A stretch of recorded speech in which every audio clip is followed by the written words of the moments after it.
Mis abuelos fallecieron con pocos meses de diferencia, dejando la casa vacía. En un principio se habló de alquilarla, pero debido a su mal estado, la familia decidió no hacerlo. No se pudo llegar a un consenso sobre qué hacer con ella, por lo que se dejaría en ruinas durante otra década o más. Mi tía y yo, revisando cosas de mi madre, descubrimos un viejo álbum de fotos familiar. Mamá se había ido en uno de sus viajes y nadie estaba seguro de si volvería. Ella y yo habíamos tenido una relación intermitente durante años, así que había muchas cosas de la familia que no sabía.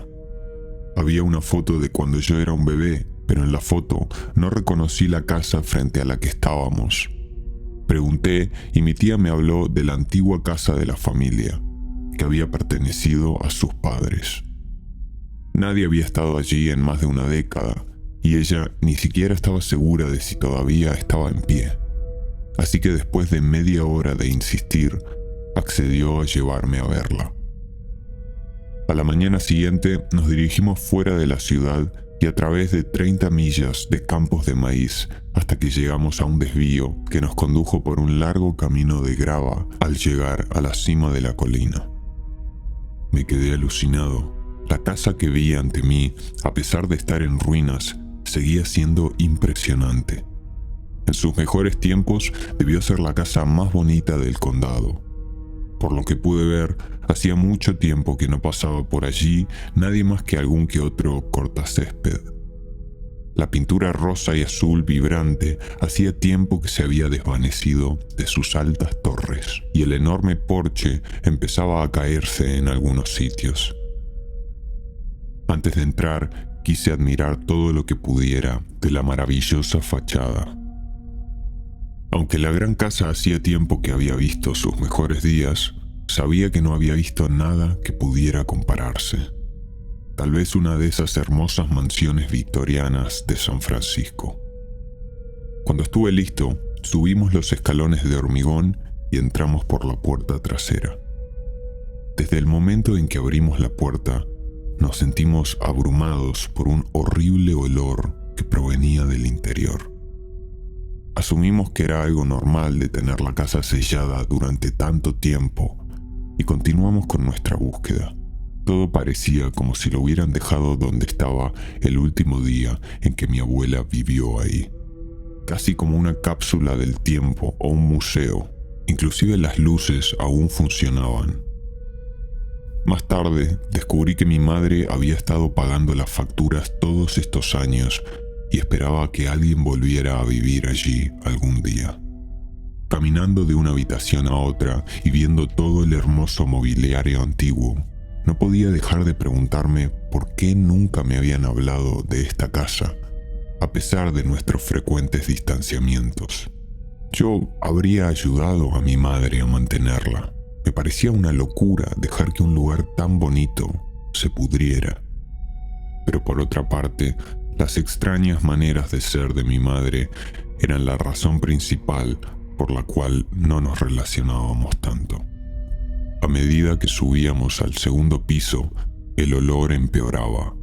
Sugería cortar nuestra visita y echar un vistazo rápido. Todas las puertas estaban cerradas, así que me acerqué a la más cercana y metí la cabeza.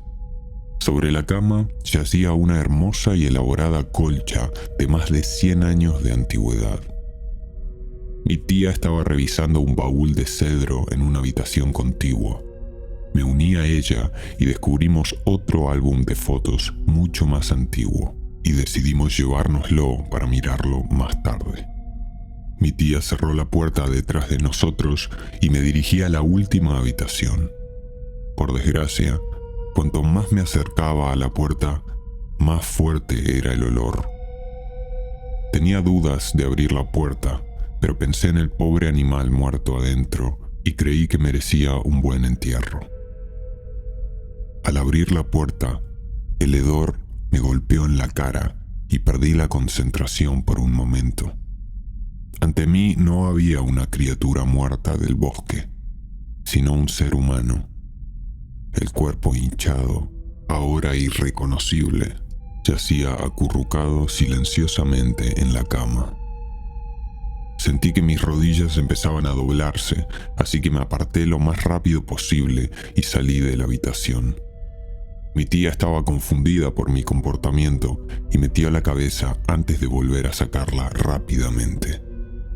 Los dos bajamos corriendo las escaleras, donde el olor era menos fuerte, y llamé a emergencias. Los agentes pasaron unos minutos en la habitación antes de volver a salir con un pequeño trozo de papel y un permiso de conducir. Uno de ellos se reunió con nosotros en la mesa donde estábamos sentados y nos hizo algunas preguntas sobre mi madre. Esto me puso nervioso y empecé a exigir explicaciones. Nos comunicó que el cuerpo parecía pertenecer al de mi madre.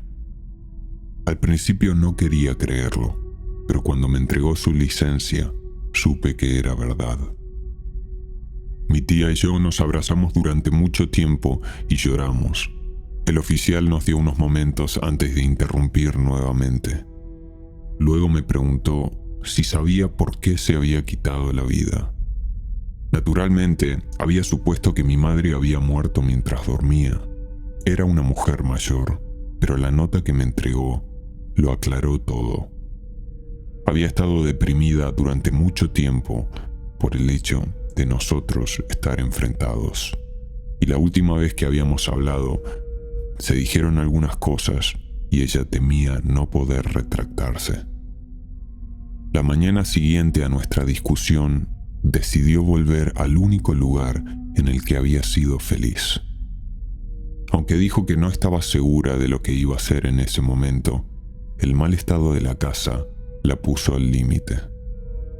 La última frase pedía que no me culpara por su muerte y que siguiera adelante con mi vida. El final simplemente decía: adiós, mamá. Un par de semanas más tarde, después de que todos tuvieran tiempo de superar el dolor, reuní a los miembros restantes de la familia. Después de ver la vieja casa y darme cuenta del daño que le hacía a mi madre su mal estado, propuse que intentáramos reunir el dinero necesario para reformarla. A la luz de lo que acababa de ocurrir, quería al menos intentar sacar algo positivo de nuestra tragedia. Me dieron su bendición y me puse manos a la obra. Llevó algún tiempo, pero el primer día de la primavera del 2018, la Sociedad Histórica me permitió dirigir la primera visita guiada a la recién restaurada mansión Wheeler. Un gran día podría haber sido mucho mejor si mi madre hubiera estado allí conmigo, sin importar nuestras diferencias. Fue ella quien me inspiró y quien realmente hizo que todo fuera posible.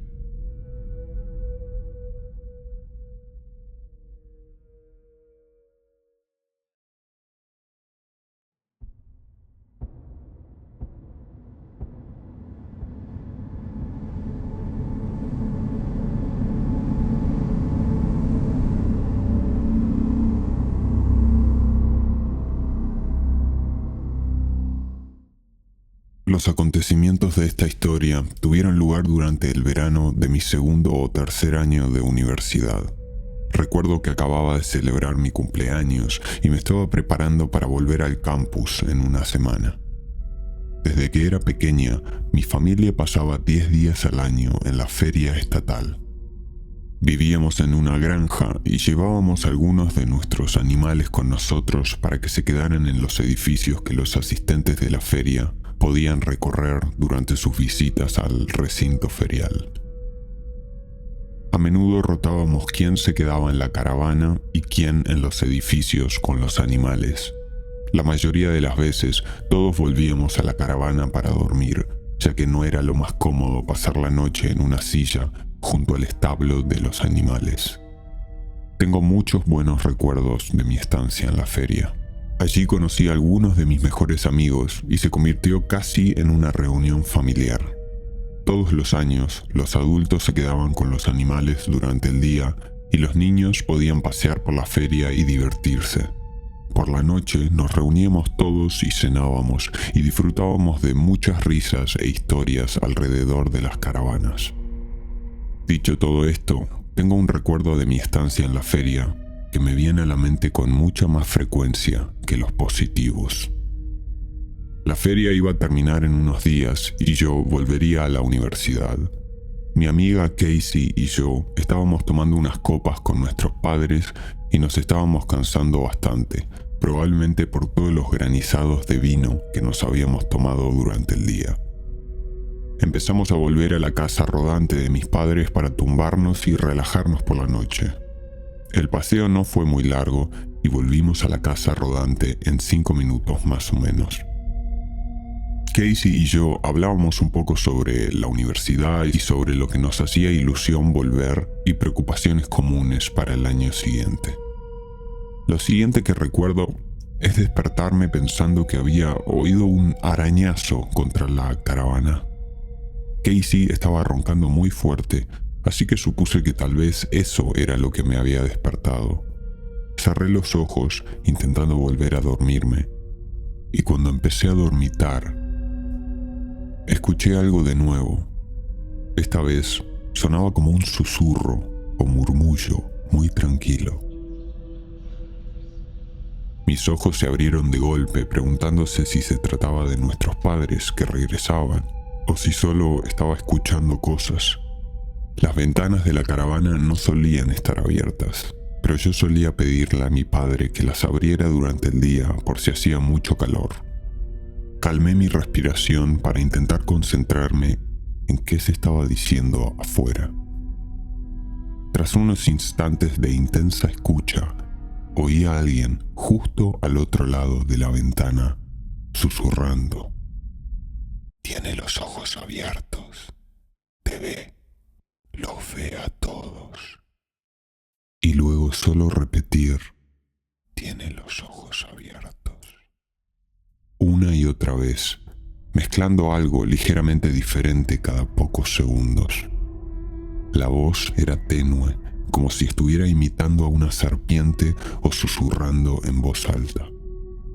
Inmediatamente bajé el brillo de mi teléfono y envié un mensaje a mi padre para que volviera enseguida. Llegó ligeramente intoxicado unos minutos más tarde para preguntarme qué pasaba. Le conté lo que había pasado y me dijo que probablemente solo había sido un mal sueño o algo así. Casey tampoco parecía afectada y volvió a su caravana para dormir el resto de la noche. No pude dormir en absoluto e hice que mi padre cerrara las ventanas para estar un poco más cómoda. A la mañana siguiente me levanté temprano debido a la falta de sueño y me dirigí a las vacas para darles algo de comer y establecerme allí por el día. El día fue bastante tranquilo y el recuerdo de la noche anterior realmente comenzó a desvanecerse y pude relajarme un poco. A medida que el sol se ponía, se elevaron mis ansias y esperaba no experimentar nada fuera de lo común el resto de la noche. Decidí irme a la cama temprano porque a la mañana siguiente debíamos empacar todo y prepararnos para salir y volver a casa. No me sentía muy cansada cuando volví a la caravana, pero rápidamente sentí el peso de mis párpados mientras miraba Reddit en el teléfono. Al igual que la noche anterior, me despertó un sonido procedente del exterior. Sonaba como que algo había rebotado en una de las ventanas. Honestamente, sonaba como si un pájaro hubiese volado directamente a la caravana. Afortunadamente, mi padre también pudo oírlo y dijo que si oía algo más, saldría a ver qué estaba pasando. Unos 15 minutos después, oímos el mismo ruido. Mi padre se puso una sudadera y salió. Yo, aterrorizada y deseando saber qué estaba pasando, lo seguí hasta la puerta. Una vez que mi padre salió, se detuvo inmediatamente. Había un hombre de pie justo al lado de nuestra caravana. Llevaba una capucha en la cabeza y tenía la sonrisa más tétrica y amarilla que jamás había visto. Esa inquietante mezcla de dientes amarillos y sonrisa demente quedará grabada para siempre en mi cerebro. En cuanto mi padre se dio cuenta de que estaba en la puerta, me gritó para que volviera a entrar y la cerrara. Hice lo que me dijo y unos 2 minutos después lo escuché diciendo que estaba llamando a la policía cuando el tipo empezó a huir. No solo estaba contactando con la policía por un intento de allanamiento de morada, sino también por daños a nuestra caravana. Tenía pintura en ella, pintura roja, con un globo ocular dibujado y algo escrito con la misma pintura.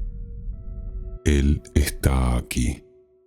Él está mirando, es lo que decía.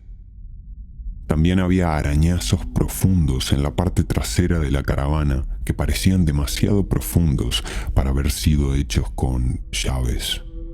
Durante la conmoción, la mayoría de la gente se había levantado y había salido. Descubrimos que otras 5 caravanas tenían escritos similares en ellas.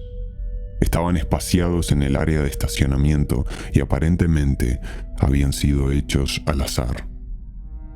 Decidimos hacer las maletas y marcharnos a primera hora de la mañana siguiente, después de presentar una denuncia por los daños causados a la autocaravana. No hemos vuelto a hablar como familia de lo ocurrido, y la única vez que he ido a la feria estatal desde entonces ha sido para reunirme con un amigo y tomar unas copas. Cada vez que me viene este recuerdo a la cabeza, siento una sensación de ansiedad y espero que no me vuelva a ocurrir algo tan espeluznante.